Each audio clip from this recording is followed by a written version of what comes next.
নমস্কার বন্ধুরা, আমি ঝুমাস ক্রিয়েশনে আপনাদের সবাইকে স্বাগত। আজ আমি আপনাদের সঙ্গে যে রেসিপিটা শেয়ার করব, খুব সাধারণ একটা রেসিপি। গ্রীষ্মকালে বাজারে গেলে এই সবজিটা আমাদের চোখে পড়ে, আর এই সবজিটা খেতে আমাদের কারোরই প্রায় ভালো লাগে না, কিন্তু মাঝে মধ্যেই এটা করতে হয়, আর এটা দিয়ে রুটি খেতে কিন্তু খুব ভালো লাগে।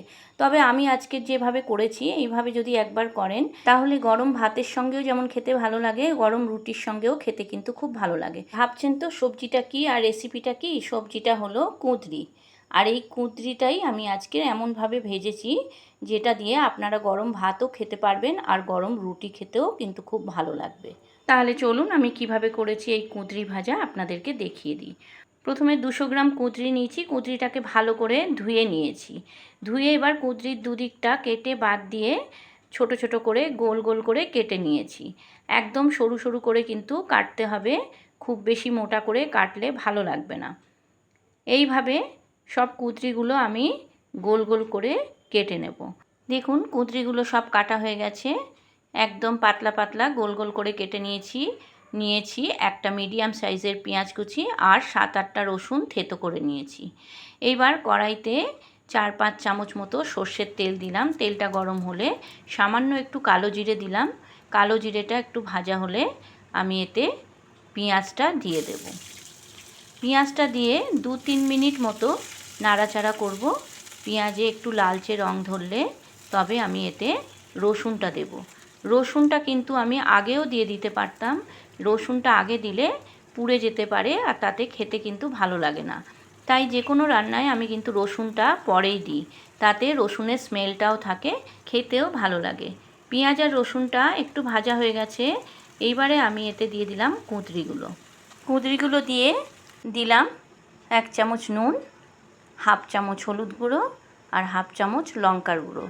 এইবার এই নুন, হলুদ আর লঙ্কাটা খুব ভালো করে কুঁদরির সঙ্গে মিশিয়ে নিয়ে আমি 5 মিনিটের জন্য কড়াইটা ঢেকে দেব, গ্যাসের ফ্লেম মিডিয়াম করে। এইভাবে ঢাকা চাপা দিয়ে আমি কুঁদরিটাকে ভেজে নেব।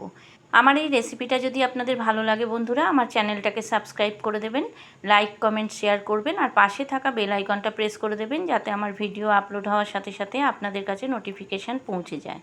আর পুরনো বন্ধুদের আমার অনেক ভালোবাসা আমার পাশে থাকার জন্য। যারা আমার চ্যানেলে নতুন এই রেসিপিটা দেখছেন তাদের কাছে আমার অনুরোধ, আমার চ্যানেলটাকে সাবস্ক্রাইব করে আমার পাশে থেকে যাবেন প্লিজ। আমিও কথা দিচ্ছি আপনাদের পাশে থাকবো। দেখুন কুঁদরিটা প্রায় ভাজা হয়ে গেছে। এবার আমি এতে দিলাম 1/2 চামচ চিনি। এই চিনিটা দিই আমি টেস্টের ব্যালেন্সের জন্য। আমি যে কোনো রান্নায় কিন্তু অল্প বিস্তর চিনি দিই, আপনারা চাইলে চিনিটা না দিতেও পারেন। এবারে কড়াইটা আমি আর ঢাকবো না, এইভাবেই আমি কুঁদরিটা ভেজে নেব। আরও কিছুক্ষণ এইভাবে কুঁদরিটা ভেজে নেব। এবারে কিন্তু গ্যাসের ফ্লেমটা হাই করে দিয়েছি।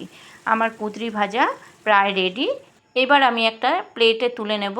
খুব সহজেই কম উপকরণে এই রেসিপিটা কিন্তু করে নেওয়া যায়, আর খেতেও কিন্তু ভালো লাগে। দেখুন কুঁদরি ভাজা রেডি। আপনারাও করে নিন এইভাবে কুঁদরি ভাজা। এই অপ্রিয় সবজিটাই আপনাদের কাছে হয়ে উঠবে প্রিয়। আপনারা যারা ফেসবুক থেকে আমার এই রেসিপিটা দেখছেন, আমার ফেসবুক পেজটাকে ফলো করে দেবেন, আর যারা ইউটিউব থেকে দেখছেন আমার ইউটিউব চ্যানেলটাকে সাবস্ক্রাইব করে আমার পাশে থেকে যাবেন প্লিজ।